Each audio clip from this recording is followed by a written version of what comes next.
Voltamos para o papo. Passou Voltamos, rápido, não voltamos. foi? Eita, foi muito rápido. Menino, mas é porque é um tema assim, é o que eu te falei, é de utilidade pública, cara. Esse tema é muito top. Não é? Porque Que massa. é uma coisa que eu já discuti bastante coisa sobre feminino, sobre masculino, sobre comportamento, sobre empoderamento. Eu já falei muita coisa aqui, né, no meu Instagram, mas a forma como a gente está falando. A Silvia, que me acompanha já tem um tempo, é uma das minhas mentoradas também. É, a gente já falou de muita coisa aqui, né, Silvia? E essa conversa de hoje, assim, tá A diferenciada. abordagem é diferente, não é? Tá diferente, tá Eu vou diferente. fazer aqui uma pergunta. Stella, eu vi que estás aqui. A Stella foi aluna do PNL feminino. Ela pode escrever aqui como foi, porque ela e amigas participaram, como foi a diferença para ela, esta visão diferenciada sobre o sagrado feminino. Ou seja, o sagrado feminino com uma pitada de masculino, né? E como nós trabalhamos tudo de uma forma bem íntima, ela até poderia explicar ali como foi a diferença quando ela entendeu estes assuntos que nós estamos a abordar, porque nós estamos a falar, nós colocamos lá, até mesmo aquela, tanto que nós até começamos com aquele vídeo da publicidade da Dove, em que a mulher se descreve e depois tem que ser outra pessoa a descrever para o desenhista, que é maravilhoso. Eu vou colocar no IGVT, depois se quiseres também coloca no IGVT para quem nos está a seguir poder ter acesso a esse vídeo. É da utilidade pública 100%, porque a forma como a mulher se vê é sempre depreciativa e por isso ela não se permite ser amada, ser respeitada e ser acarinhada pelos outros. Então, sempre que Nó! alguém ama, respeita ou acarinha, pensam que é ou deboche, ou está a dizer só para agradar, ou que está a ser cínico. E isso repele as pessoas porque as pessoas depois ficam desconfortáveis de poder elogiar. Dizer, nossa, Luciano, você é extremamente carismática, que simpática. Ah, você só está a dizer isso porque estamos numa live. Ah, então tá bom, então você é feia, pronto. Eu vou dizer que você tem razão porque eu não quero que você seja mentirosa. É, Não é? eu Entenda? eu acredito, na verdade, há muitas mulheres, né? Até mesmo aquelas que agora há pouco mesmo eu estava vendo eu vi um pedacinho do jornal. Não gosto muito de ver televisão, aliás, não gosto nada de ver televisão. Só quando alguma coisa me interessa que eu quero ver especificamente aquilo, mas geralmente eu não vejo. Mas eu vi um pedacinho do jornal de uma mulher que ela colocou uma prótese? Não, ela implantou algum tipo de tratamento e que depois esse tratamento acabou com ela. A Estela está dizendo, foi Estela, sensacional. Quando eu ouvi e parei para analisar todo essas palavras, eu pensei, caracas, agora eu entendo o porquê desse afastamento, mas morando junto. Exatamente, é isso. Estela, você disse tudo. Porque, na verdade, o fato de a gente não ter essa consciência sobre nós mesmos, sobre a nossa real imagem, né? O que a mulher realmente é, né? Não é, é para além da cultura, é para além da opinião dos outros. Quando ela entende essa coisa do que ela realmente é, ela começa a usar as forças e os talentos dela, mas de uma forma muito original, com muita originalidade, com muita autenticidade. Eu, é. eu gosto muito dessas palavras, né? Porque quando a mulher entende isso, ela se encaixa. Eu não vou nem dizer no papel dela, ela se encaixa na identidade dela. Exatamente. Sabia que, por exemplo, a Stella, ela é fisioterapeuta, ela dá aulas, tem uma vida conjugal como parceiro lá no Paraguai, em Santa Rita, no Paraguai, e tem todo o seu ambiente com os seus amigos e tudo, e consegue, né, de acordo com o esforço e com a especialidade dela, né, tentar equilibrar tudo isso e ainda estar aqui na nossa live presente. Então, e ela diz aqui mesmo, então comecei a usar o feminismo no meu dia a dia. É, galera, tudo mudou, é outra história. Mas diz-me uma coisa, não começaste também a pedir ajuda ao teu marido? Não começaste a delegar ao teu marido também funções, pedindo ajuda, participando, tornando aliada dele? Porque é uma das coisas que eu falo, né? No budismo, por exemplo, eles falam muito. né? Temos aqui o budismo aqui em Foz do Iguaçu que tem as três facetas da mulher. A mulher é educadora, ela é curadora e ela é como é que é? A curadora, a curadora, a educadora e a portadora da vida. Então Caramba! imagina, se a mulher porta a vida, ela é que tem o poder sobre a vida. Se ela é educadora, ela é que educa o mundo. E se ela é curadora, ela cura todos os males. Quer Uhum. ser mais eficaz. Mas o homem, ele é o protetor. Ele é o caçador e ele é o desbravador. Como é que ele consegue ser isso tudo se ele não aprender com a mulher como fazer? Se ele não se curar das suas feridas de guerra com a mulher? E se ele não vier de uma mulher? Fantástico! Entenda? E como a mulher consegue ser essas coisas se o homem não a proteger, não procurar território e melhor qualidade para também dar à sua companheira? Isso não invalida um ao outro. Ah, mas se a mulher quer ser conquistadora?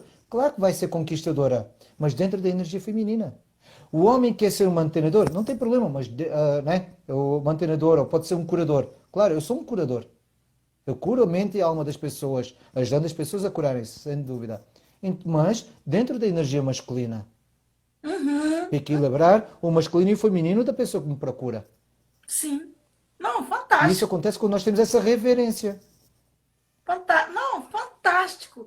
A Estela colocou uma coisa aqui que é bem relevante a gente comentar. Ela falou que quebrei o orgulho e parei de carregar tudo nas costas. Realmente é um orgulho. É um orgulho porque quando a gente está carregando tudo nas costas, eu lembro muito de uma fase da minha vida, de quando eu era adolescente.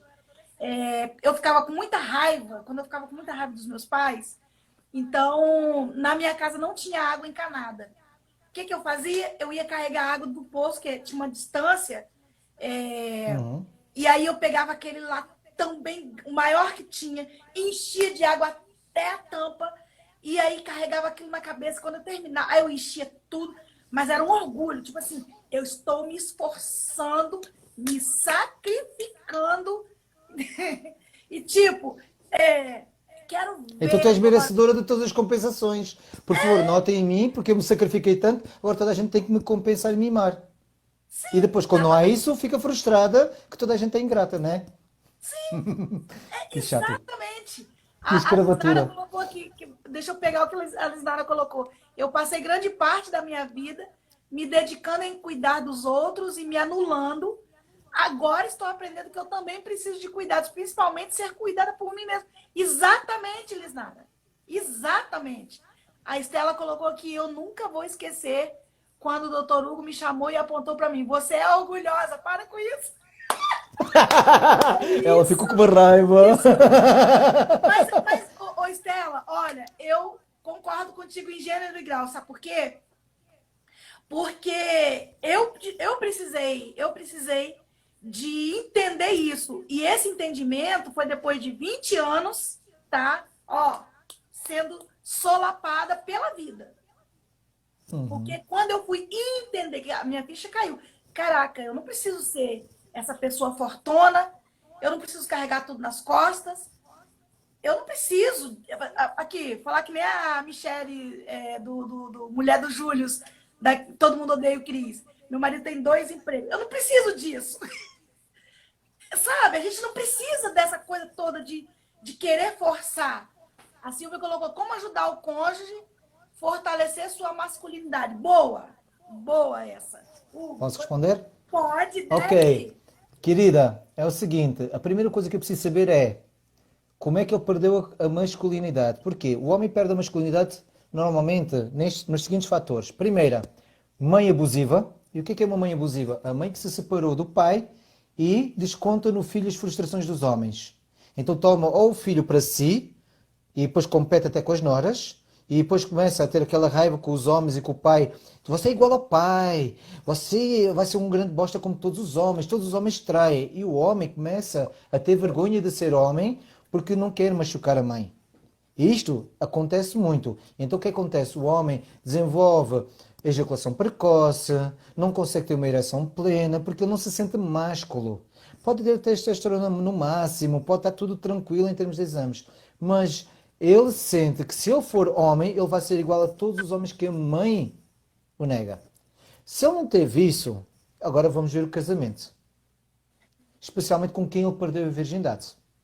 Antes do casamento, desculpe. Só pode ser com o casamento ou não.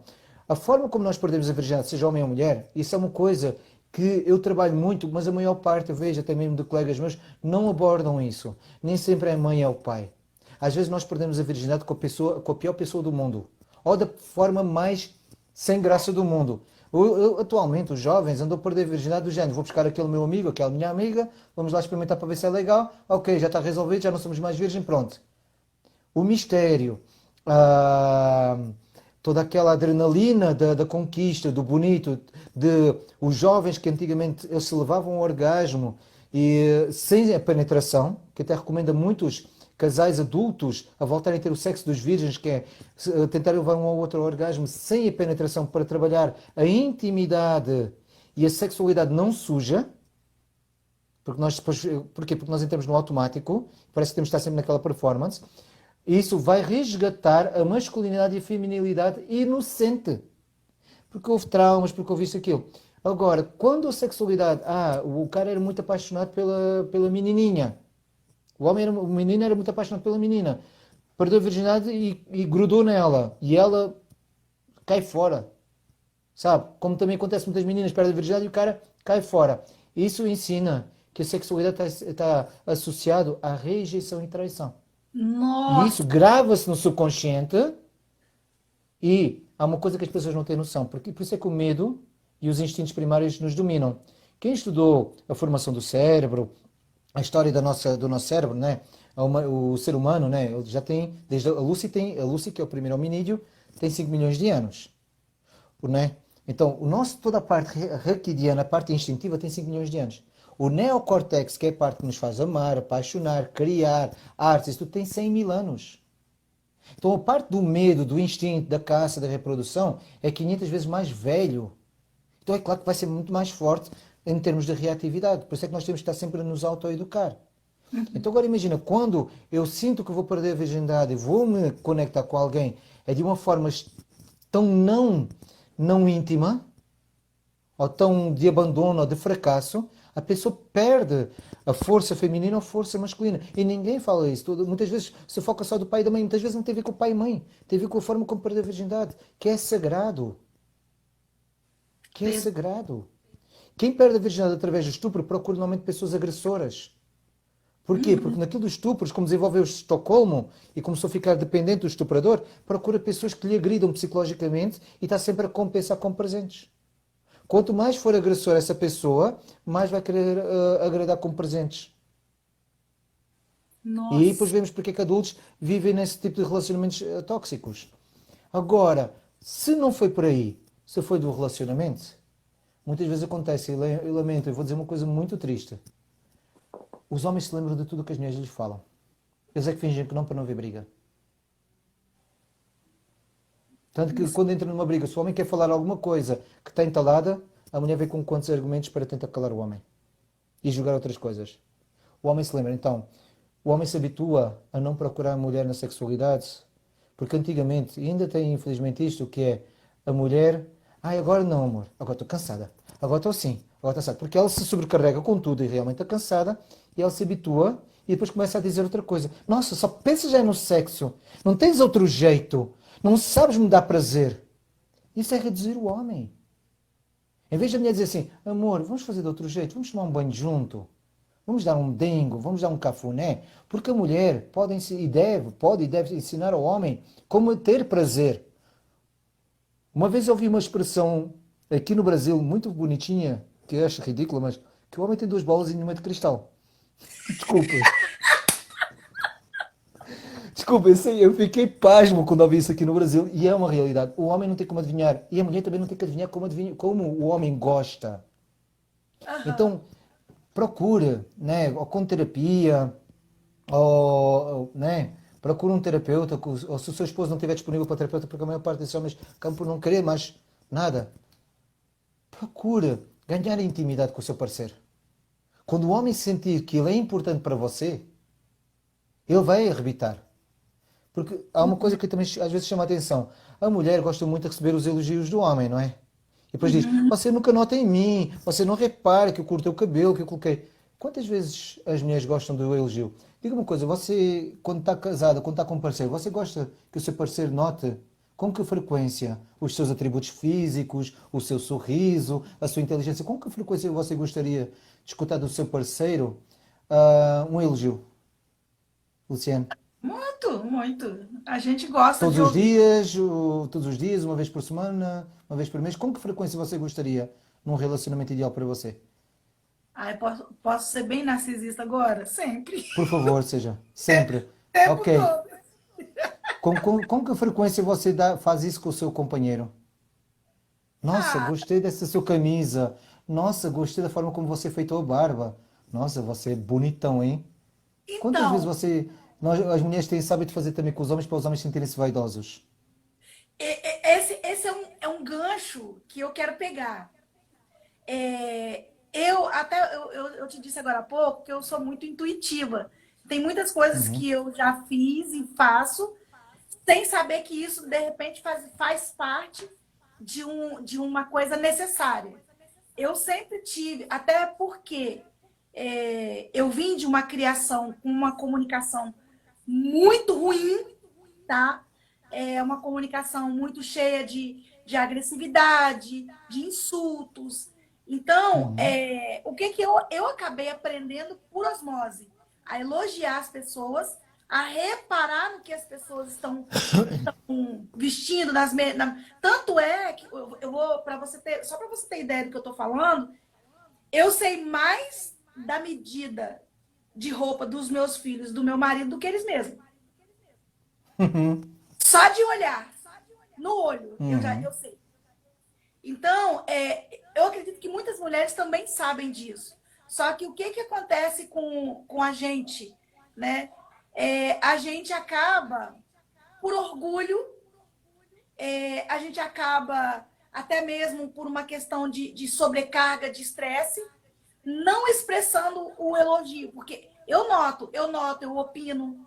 Eu falo, não, os meus filhos, por exemplo, eles me perguntam, mãe, tá bom deixar essa barba assim?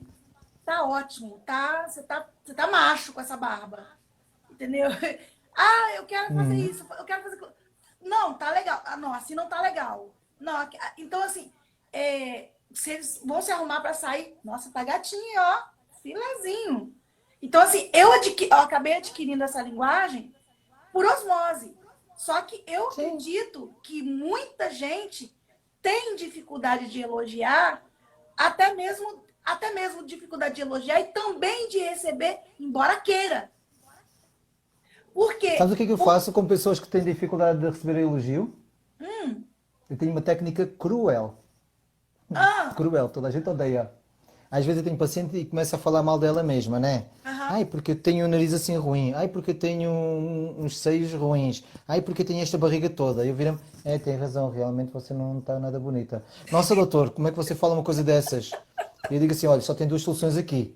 Ou eu digo que você é mentirosa, né? Ou eu chamo você de mentirosa e digo que você é bonita e que está tudo perfeito. Ou eu Ah, digo que você é uma pessoa honesta e acredito naquilo que você fala sobre você. exatamente.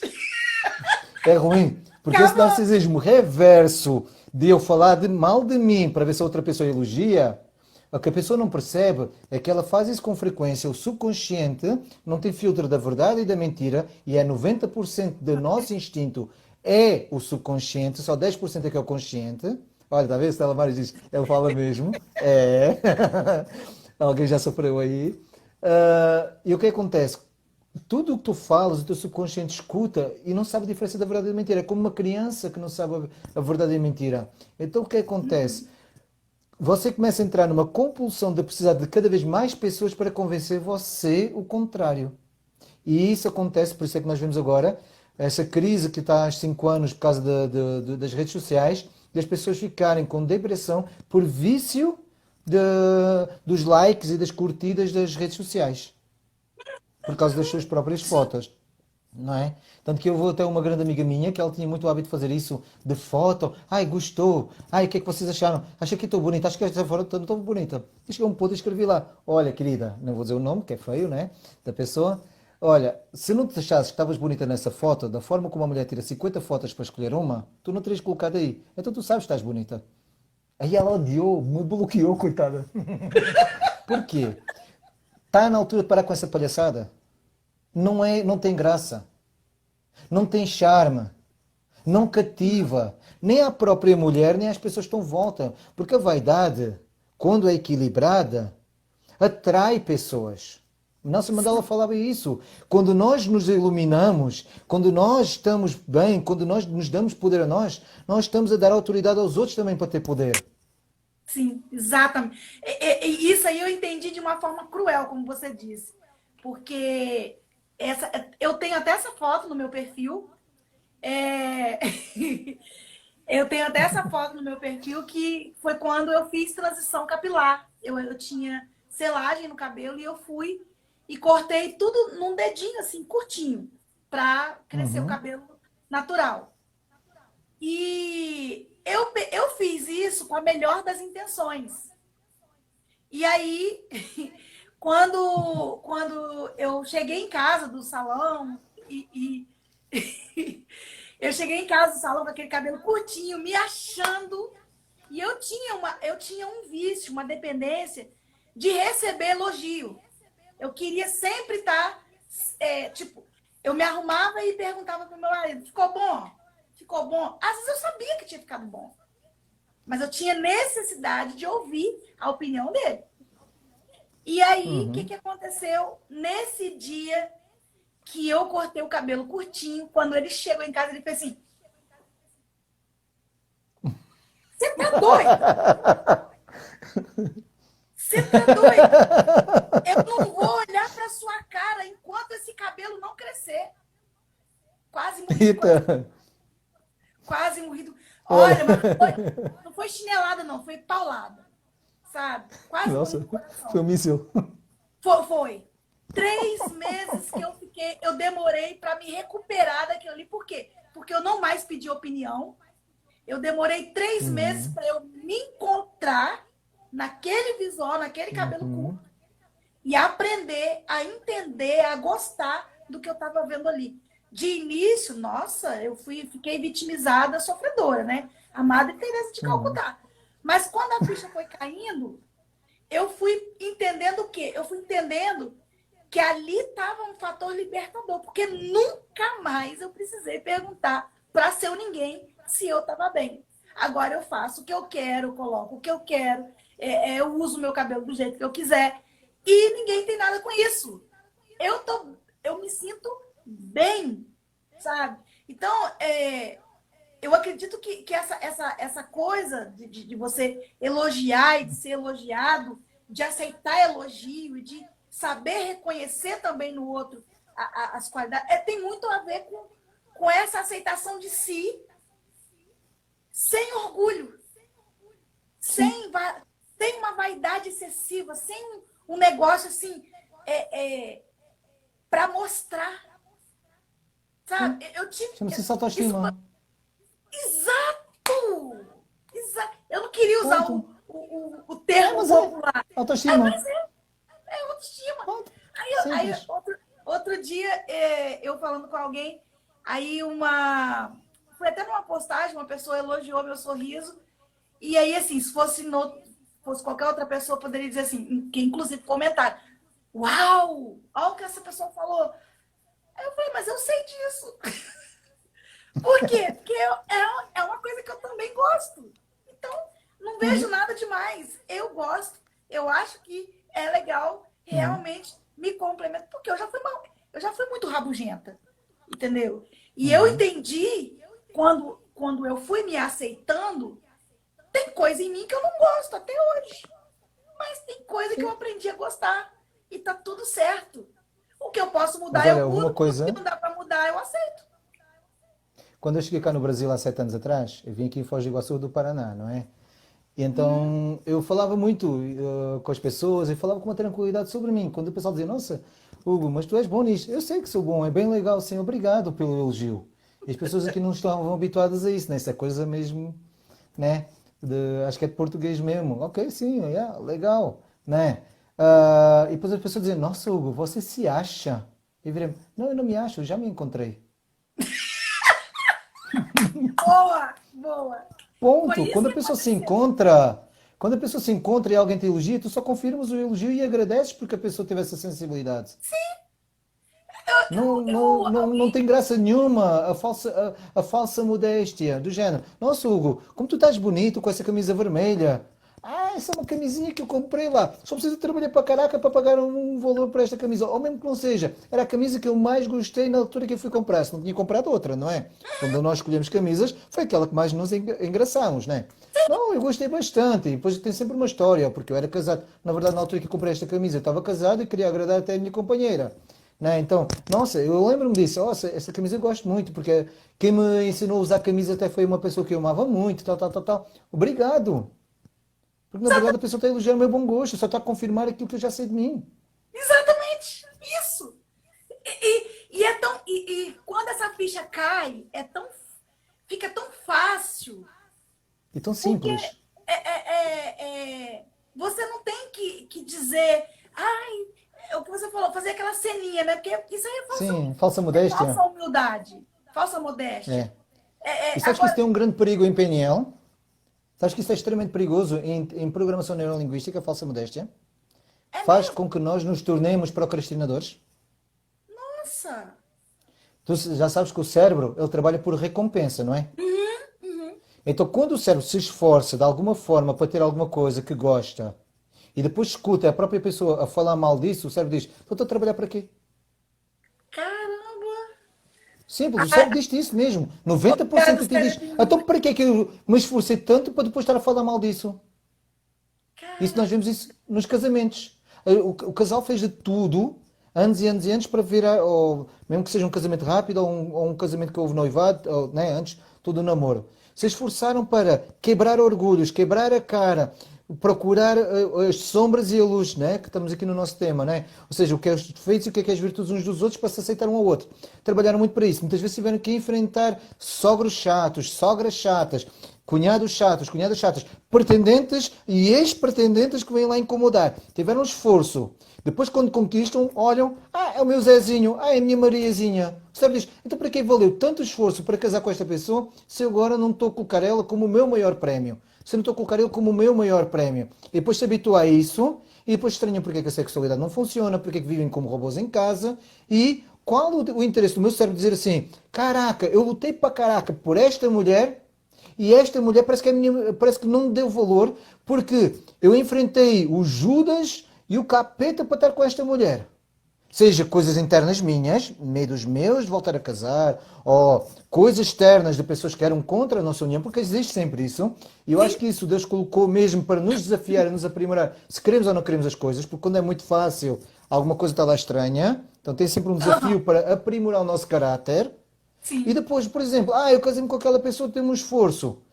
Tive que sacrificar, tive perdas, tive ganhos, tal, tal, como tudo é na vida.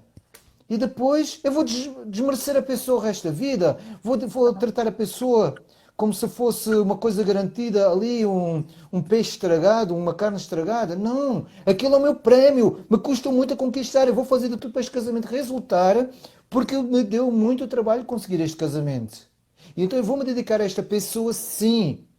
Vou-me dedicar a esta pessoa? Sim. E essa pessoa também tem uma responsabilidade de se dedicar a mim? Sim. Essa Sim. filosofia barata que andam a colocar aí, eu tenho que ser completo para estar com outra pessoa. Gente, vamos ver um pouco da natureza. Átomos, para conseguirem ser estáveis, eles têm que se agregar com outros átomos. Ponto final. Para nós estamos a ver isto é que H2O. Uhum. H2O. Dois hidrogénios, um oxigênio. Duas pessoas criam uma terceira energia, uma terceira consciência. Isso aí. Isso aí. Duas personalidades geram uma personalidade poderosa. E o oxigênio, como nós sabemos, é altamente explosivo. Então, se o casal quer ter esse amor, tem que ser os dois a viver em função da consciência do casal. Que é daí que nasce o quê? Os frutos. Seja em filhos, seja em trabalho, seja numa história, seja no envelhecer juntos. Sim. Mas para isso tem que valorizar o esforço que tiveram para chegar até onde chegaram. E depois Exata. tem casais que estão com 20 anos e estão com saturação. Eu pergunto: você já notou nos últimos 20 anos o quanto vocês se sacrificaram para estar agora aqui? Ah, não, não é, acho que era o hábito. O hábito? Gente, hábito nós temos de tomar banho. Agora, nós Não temos nada que nos prenda àquela pessoa sem ser um papel de casamento. No século XXI, com Tinders, com Badus, com toda essa porcaria que existe aí, que só está a vulgarizar-nos a nós, que é uma realidade. Gente, eu posso trocar esta pessoa quando esta pessoa não me agrada sexualmente, quando não me agrada psicologicamente, emocionalmente, profissionalmente, financeiramente. Eu posso facilmente agarrar agora num divórcio, dar-me um mês e meio no máximo e trocar por outra. Porquê que eu não troco? Porque esta pessoa é especial para mim. É única para mim. Mas será que eu estou a tratá-la e estou a lembrar ela o quanto ela é especial para mim? Oxi. E isso é a luz e a sombra. Eu sei, tanto que muitas vezes os casais, quando vêm em terapia de casal para mim, dizem o seguinte: elas vêm logo a dizer, aquela pessoa é assim, assim, assim. Ok, essa pessoa já sabe todos os defeitos porque você lembra-lhe todos os dias. E as virtudes? Consegue-me dizer 5 virtudes? Assim, assim, assim. Quantas vezes por dia você lhe lembra das virtudes dela também? Tá? Olha. E A, isso a, é quando nós temos as sombras e nós colocamos a sombra nas coisas. é muito interessante isso que você disse, Hugo, porque o que eu falei até na primeira parte que nós fizemos, sobre esse automático que a gente vive e que muitas das vezes nós não temos, nós não Percepção. assumimos o controle ou a gestão da nossa própria vida, porque a coisa vai do jeito que, né, do jeito que dá. E aí a gente não, Sim.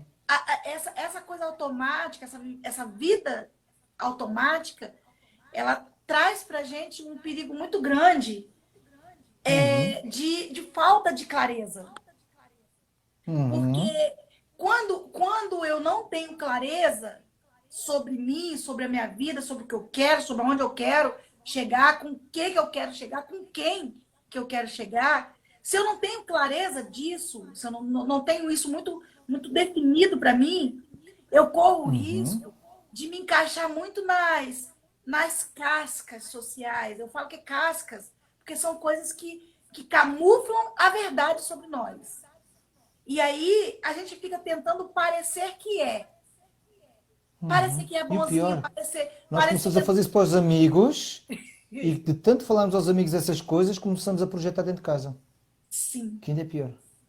E aí, no nosso terceiro tópico, né, foi o feminino, né, trazendo luz e sombra dentro do feminino, esse feminino distorcido que nós percebemos muitas mulheres, se não dizer assim, pelo menos 95% das mulheres fazendo isso, Uhum. não tendo consciência da própria essência e, uma vez que não tem consciência da própria essência, elas vivenciam a experiência do feminino de forma distorcida. Por quê? Porque não está integrado. Sim. Conforme a casca social, conforme a ditadura cultural e conforme os moldes que eu vim experimentando ao longo das gerações. Tipo assim, eu puxo para mim essa moldura Uhum. equivocada, distorcida, e aí eu não me conheço ao ponto de viver integrada com esse aspecto de luz e sombra que já existe dentro de mim, só que para parecer que eu sou uma coisa, eu nego outra coisa. E não é assim. Sim. É É perfeito. estranho, mas Eu pego muito nisso. hum, Eu pego muito nisso que estás a falar e eu explico uma coisa. Uma das maiores sombras que a mulher tem é, agora das novas, é ela se dizer a mulher é uma deusa, a mulher é uma diva. As mulheres nem têm noção do quanto essas palavras são perigosas para elas. Porquê? A mulher, quando se diz que ela é uma deusa, ela entra no processo da megalomania. Então uhum, toda a gente tem que a cultuar e a valorizar porque é deusa. Quando a mulher se diz a diva, ela entra no desequilíbrio da vaidade excessiva narcisística. E uhum, então, por mais que alguém queira agradar, ela nunca está satisfeita. Então já me perguntaram, mas Hugo, então como é que nós encaramos isso? Eu disse, desde o século XXI, por causa de novelas como aquela que vocês têm aqui, a Malhação, né, de jovens, uhum, aquelas que houve uma fase que tinha só novelas de jovens, que era para cultuar os jovens a se acharem especiais. uhum. E isso, essa ideia de especiais, tem um problema muito grave. Se eu me acho especial, existe uma expectativa sobre mim.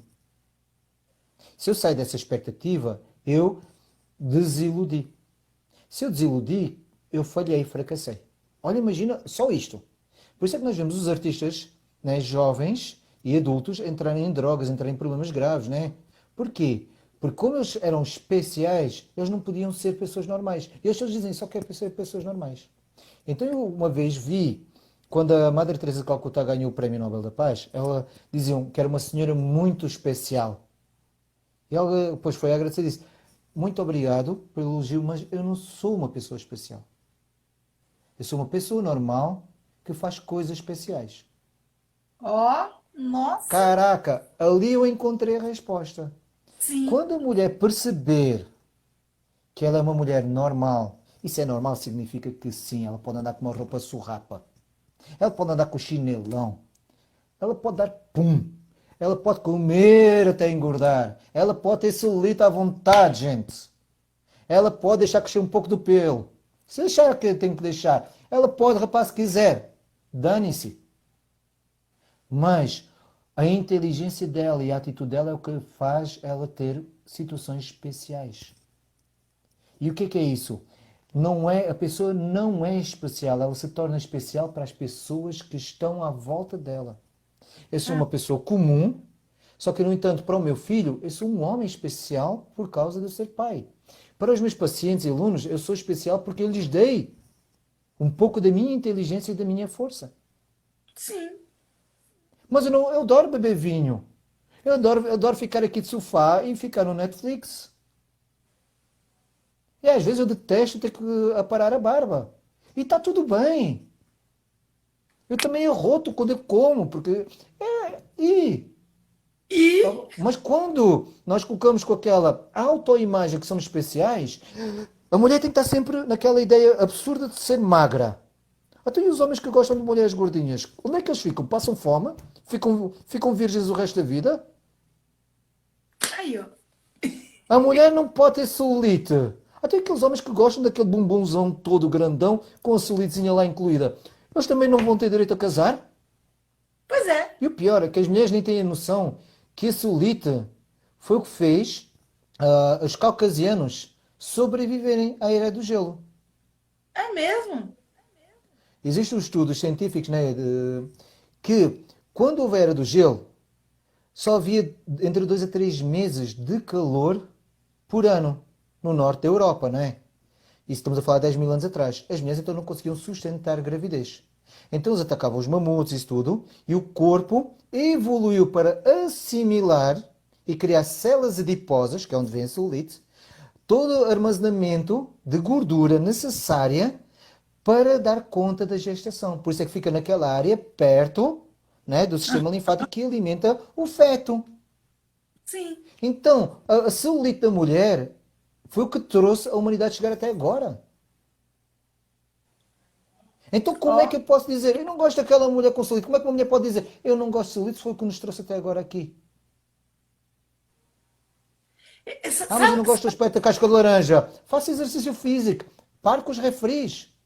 Mas celulite não é é? importante que a mulher tenha, porque senão ela não dá conta de uma gestação. Você sabe o que eu vejo?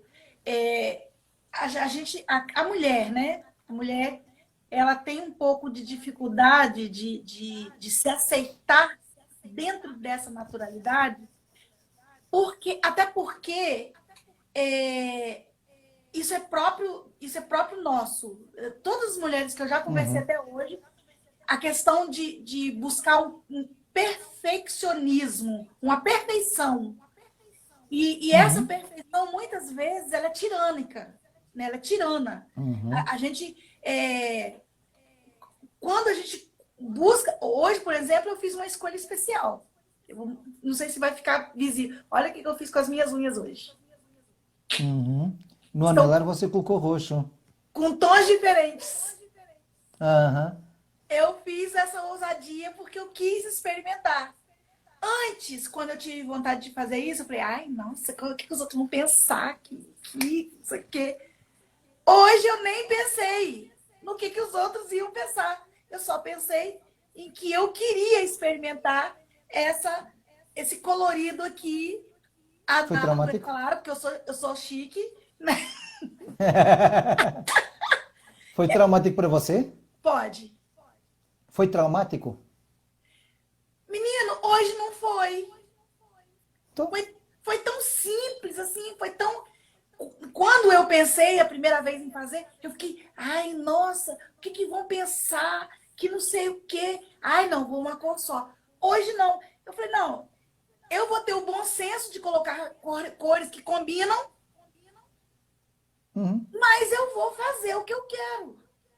sim. E eu acho que é muito disso, porque a ideia de perfeição, ela tira ou neutraliza, vamos colocar assim, o nosso bom senso. Porque a gente começa a ficar focado no externo e não naquilo que a gente mesmo valoriza sobre a gente, naquilo que a gente mesmo quer experimentar. E aí a gente se priva. Por exemplo, Uhum. essa foi muito boa agora lembrar disso. Muitas mulheres que não se permitem nas suas relações viverem seus sentimentos, suas emoções, sabe assim, sua entrega. Uma das coisas que elas mais temem mas eu vou parecer boba. Isso eu sei por escuta e também porque eu já fiz isso, né? Tudo bem. Claro. Então, se ninguém quiser admitir, eu já estou falando da minha parte. Então, só que uma coisa que eu aprendi foi com o próprio Jesus, quando ele diz assim: ninguém me toma nada, eu voluntariamente o dou. Olha, essa frase foi uma tijolada na minha cabeça. Porque eu me dei conta pela primeira vez que ninguém pode me tomar nada a não ser que eu decida entregar. Entende? Porque, você sabe por Perfeito. quê que isso me atingiu com uma tijolada? Por quê? Porque quando alguém pergunta assim, ai, mas você tá parecendo boba. Não tô, não. Sabe por quê? Nesse momento, a minha escolha especial é usufruir do que tem para hoje. E o que tem para hoje, se é bobo, se é bobiça, se é... Eu vou viver isso aqui. E outra coisa, pensa, tu vais viver uma média de 80 anos. Um dia ou uma semana vai representar todos os 80 anos? Não tem lógica. Olha como uma semana é medíocre comparado com 80 anos. Um dia então ainda mais. A Nani estava a dizer que são questões de crenças limitantes, não é? Realmente, e realmente ela fala que é um bom tema até, podemos até pensar nisso de fazer uma live sobre a perfeição é sinónimo de felicidade. Porque uma das coisas que eu acho engraçado quando as pessoas falam de perfeição é, porque perfeição significa perfectum, terminado. Então para ser terminado tem que haver um molde de comparação. Então quando tu dizes, nós temos que atingir a perfeição, tá bem, qual é o molde de comparação com o que vocês falam? É abstrato. E por isso é que sofrem. Porque é abstrato. Não é real. Mas agora vamos falar sobre aquilo dos medos. Sabias uma coisa engraçada? A maior parte dos medos que nós falamos são medos secundários e não medos principais. São medos camufladores. A gente tem Ou muito disso. seja, para quem não entende isso, o que é que são medos camufladores? Nós temos a tendência, o nosso ego é extremamente autossabotador e o superego então ainda ajuda a festa, né? Então os medos, nós temos um medo principal, que é aquilo irracional. E ele gera amiguinhos, filhotinhos, né? Soldadinhos, para nos distrair dele, né? Porque Tá? o medo é parasitário. E como um bom parasita, liberta porcaria para nós ficarmos entretidos com aquilo e não notarmos que ele está lá a nos consumir. Aham, aham. Então eu queria fazer uma proposta aqui às pessoas que estão nos a assistir, colocar um medo que tenha. E eu vou explicar que esse medo não é real e que vem de outro medo por trás. Porque quando nós falamos sobre essa questão dos medos, vamos falar das crenças, mas o medo vem de uma crença antes. E é muito engraçado. Começar com você. Diga-me um medo seu, Luciano. Então, você captou minha mente. Porque eu estava aqui justamente fazendo um link com o nosso tema provocativo aqui, sobre lacrar ou lucrar. O E uma coisa que lucrar. eu tive muito medo, logo de início, porque eu ainda estou num processo de transição profissional. E uma coisa que eu tive muito medo foi de dar. Não, primeiro de entender a diferença entre preço e valor e de Uhum. colocar preço no meu trabalho. E, e, Ótimo, vamos mexer nisso.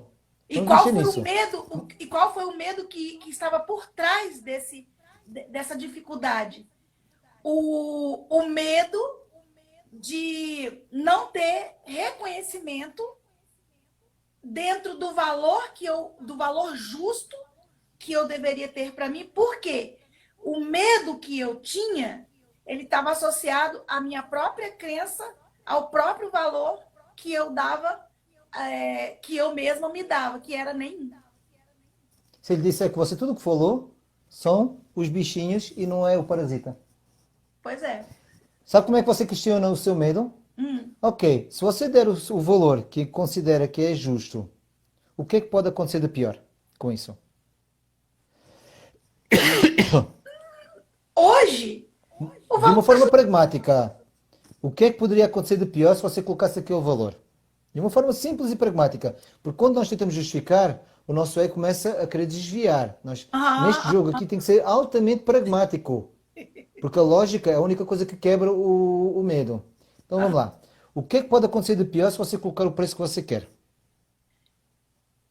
algumas pessoas não quererem. Ok. E o que acontece se as pessoas não quiserem os seus serviços? Com você. Como você vai sentir se as pessoas não quiserem os seus serviços? Antes, eu sentia rejeitada. Eu me sentia. Exatamente esse. E É, se você se sentir rejeitada, é o seu parasita. Viu? entende? Foi Então o exatamente seu medo é o medo da rejeição. rejeição. Mas foi exatamente essa conclusão que eu cheguei quando eu tive essa dificuldade, porque eu fui investigando, investigando, investigando, e o medo real era de ser rejeitada. E aí eu fui trabalhar sobre esse medo de rejeição e consegui finalmente, e foi um processo assim, foi tão intenso e libertador, porque eu coloquei um valor para eu me sentir segura e fui aumentando. À medida que eu fui aumentando, aconteceu a mesma coisa quando eu decidi fazer live. A primeira live que eu fiz, pelo o alto nível de sabotagem que eu estava vivendo, eu fiz uma live que não foi ao vivo. Porque eu não sabia. Eu me sabotei. A minha primeira. Aí eu fiquei Uhum. com tanta raiva que eu fui e fiz ao vivo. De verdade, eu falei, não vou me permitir viver isso aqui e deixar de fazer o que eu quero fazer. E aí, a partir dali, eu fiz compartilhada, fiz sozinha e vim. Pronto, aí perdi o medo, porque eu tinha um medo miserável, sabe? De fazer. Agora vamos aqui à Silvia. A Silvia diz que tem medo de não vender. Silvia, o que é que pode acontecer se você não vender? Escreva aí. Vamos lá divertir-nos aqui. Vamos fazer este jogo pragmático. Vimos que aqui o Luciano acabou por fazer muita redundância aí. Tem que ser pragmático mesmo. Até mesmo para conseguir ajudar toda a gente. Ok? Vamos lá. O que pode acontecer se você não vender? Que depois eu vou-vos explicar, né, no efeito sombra. Eu fiz aquele curso do Deepak Chopra, com o Deepak Chopra lá em Portugal, sobre o Uhum. efeito sombra, como usar o medo a seu favor. Que é Sim, maravilhoso. Depois já vou-te explicar como fazes que é o medo se transformar em cautela. Isso nos dá capacidade de estratégia. sim, sim. Ah, eu tenho medo de que as pessoas não sentem o meu preço. Então, por cautela, eu vou aprender muito mais para agregar valor à minha competência para que ninguém recuse o meu preço. Ali, ó, ela já entendeu o diabinho lá por trás do medo dela. Parabéns! Viu? Fantástico! Mas, É incrível, não é? E como isso dá uma paz de espírito quando nós entendemos qual é o parasita que nos consome. Hugo, mas isso eu acho que não, a metade não, a maioria das pessoas que começam a empreender, eu diria que 99,9% de quem está no começo do empreendedorismo sofre justamente isso, medo de ser rejeitado. E aí não consegue colocar preço, não consegue se expor na internet, não consegue divulgar, Uhum. não consegue vender, e aí tem uma série de coisas. Essa coisa de lucrar com a nossa própria vida, ou seja, assumir a potencialidade verdadeira que nós temos e ser reconhecido por isso, quando eu trouxe a minha história e justifiquei bastante coisa, foi porque realmente foi um processo. Eu tive que ir cavucando em volta E isso, para mim, de início não ficou claro. Aí, quando eu cheguei na rejeição, eu falei assim, caraca, eu Uhum, estou... Eu primeiro estou me rejeitando. O medo que eu tenho que as uhum. pessoas me rejeitem é porque eu mesma, em primeiro lugar, estou me rejeitando. Aí comecei a trabalhar a minha autoaceitação. E isso, assim, foi Mas você quitando pode cada... usar esse medo a seu favor. Não tem como eliminar isso, porque Não nós tem, chegamos a não uma tem. certa idade e isso faz parte da nossa personalidade, chama-se persona. Não é? Por exemplo, como aqui a Stella também estava a falar, pegando aqui o gancho da Stella, não ser reconhecida. Fiz um curso recentemente né, um curso recentemente e ficou muito claro isso. E a Silvia acabou por né, colocar a mesma coisa que tu falaste, porque não consigo precificar o meu produto. Como vocês colocam isso? Estratégia. Como é que é a estratégia? Eu tenho medo disso, né? O que é que pode acontecer se rejeitarem o meu produto? Eu perco o valor. E quando eu tenho Sim. medo que rejeitem, eu me torno uma pessoa dominadora, chantagista, controladora, neurótico, quer abordar toda a gente, começa a ficar com síndrome da perseguição, porque acho que as pessoas estão a falar mal de mim, que estão-me a publicitar errado. Agora, Uhum. quando eu uso a estratégia, o que é que eu faço? Ok, eu tenho medo, quer dizer que não é que eu não estou seguro de mim, não estou seguro daquilo que eu conheço, porque eu tenho medo de ser uma fraude. Porque o medo da fraude, quando nós temos uma coisa que tem responsabilidade pelos outros, o medo da fraude, se não existir, a pessoa é meio irresponsável. Uhum. Porque o medo da fraude é o que nos faz continuarmos a fazer cursos, a nos aprimorar e a testar os produtos que nós vendemos, seja eles quais forem. Exatamente. Porquê? Porque nós não agradamos o mundo inteiro. Então, como é que eu agarro nisso? Ok, então já sei e eu vou fazer um planejamento para mim. Por exemplo, eu tenho um planejamento. Eu tenho cursos que eu faço de aprimoramento rápido, né? Desde neuropsicologia, neuroplasticidade, PNL, eu vou continuando a fazer isso tudo. Eu vou fazendo e vou tendo essas atualizações e eu recebo sempre atualizações das novidades disso. Porquê? Porque eu, para precificar o meu trabalho, eu tenho que estar atualizado. Dado. É isso. Então, então, se eu perder o medo de não ter valor, eu me torno arrogante, que é o cocky em inglês, né? Eu me torno arrogante, porque e isso aconteceu em muitas empresas. Como eram líderes de mercado, achavam que não precisavam evoluir, que não precisavam dos kaizens, não precisavam da melhoria contínua, porque não tinham medo de perder o seu valor e ficaram para trás quando entrou o coronavírus, porque precisou da evolução para a Revolução Industrial 4.0, que é a internet das coisas. E Exatamente. então, esse medo pode ser o vosso maior aliado se vocês o tornarem cautela. Porque com medo não é nada mais do que instinto de sobrevivência. Sim, sim. Então, enquanto, mas se nós entrarmos no mérito de, mas eu não me valorizava, ótimo, então vai procurar aquilo que te valoriza. Exato. Ponto. Que bom que eu sei que não me valorizo. Então agora eu vou, enquanto eu me sentir inseguro de mim, eu vou estudar. E há de chegar uma altura que quando eu estiver a explicar às pessoas mais próximas de mim, com uma simplicidade, quando eu me olhar ao espelho e eu próprio, eu falar ao espelho, eu comprar o meu próprio produto, ou se eu fizer, eu chego a fazer isso com alunos meus de liderança, faz um vídeo e vende um produto para mim. Só que depois chega a altura e faço ele ver o próprio vídeo e a pessoa fica tão apaixonada por aquele ser humaninho que está lá naquela tela que ela própria compra o próprio produto. Você já está pronta para vender o seu produto. Mas é interessante que o meu processo aqui, a exposição que eu criei aqui na internet, foi exatamente isso aí. Porque a cada parceria, a cada encontro, a cada assunto, isso foi como se aquela didática, né? Eu ensino aprendendo. Uhum. Então, quanto mais eu fui fazendo, eu fui adquirindo segurança. E E é assim quanto mais mesmo. eu fui adquirindo segurança, eu fui também tendo uma percepção das minhas características essenciais e me apropriando também das minhas forças, porque eu entendi o quê? Que eu não precisava ser igual aos outros, eu só precisava Nem ser. consegue. Sim. Então, tipo assim, quando eu tive esse insight, tipo, Cara, eu só tenho que ser eu. Então, quem sou eu sendo eu, né? Eu vou Uhum. gargalhar, eu vou gesticular, eu vou mostrar minhas unhas aqui. Sim. Então, assim, E isso tem. Eu, uma vez houve um. Já não me lembro quem foi que falou. Foi um daqueles grandões lá dos Estados Unidos. Agora não me consigo recordar. Acho que foi o Carnegie que falava isso. Tem cliente para tudo. Não, né? E na palestra do final do meu curso, houve um palestrante que foi lá, que era da família Bilderberg, que ele diz o seguinte: não pretenda ser aquilo que você não é. Não é porque dá sucesso ao outro que dá a você. Porquê?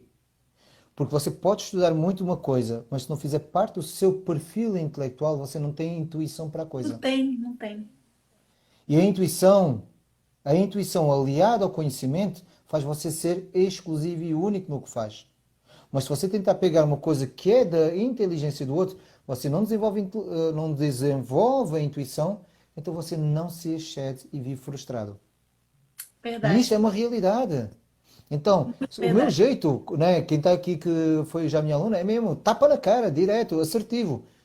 Ok? E quem me procura sabe da minha assertividade, porque já é alertado. Olha, o Hugo é assertivo. Não vale a pena lá pensar que vai colocar um paninho quente, isso tudo, porque o Hugo, ele vai te ajudar a resolver problema.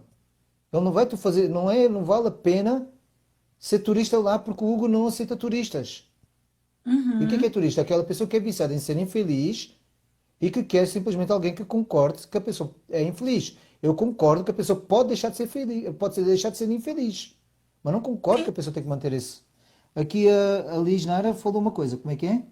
Como vencer o medo de postar o primeiro vídeo? Gravei 2 vezes, na hora H desisti. Ô, ô, Fantástico, tivemos isso também, né? Tu também tiveste a mesma coisa, não tiveste? foi, é isso que eu quero pontuar para você, Lisnara, a experiência que eu tive. A gente desiste por quê? Porque a gente tenta fazer perfeitinho. Uhum. O primeiro vídeo que eu gravei, ai, gente, pelo amor de Deus, eu acho que eu gravei uns 10 vídeos, tá? E não consegui postar nenhum. Uhum. Então, só que o que que eu fiz, o que que eu tive que fazer? E o nosso tempo está acabando de novo, Hugo. Né? Então vamos rápido. Muito rápido. Faz várias vezes e usa tópicos para não te perderes na conversa. Agora, você sabe o que que eu fiz?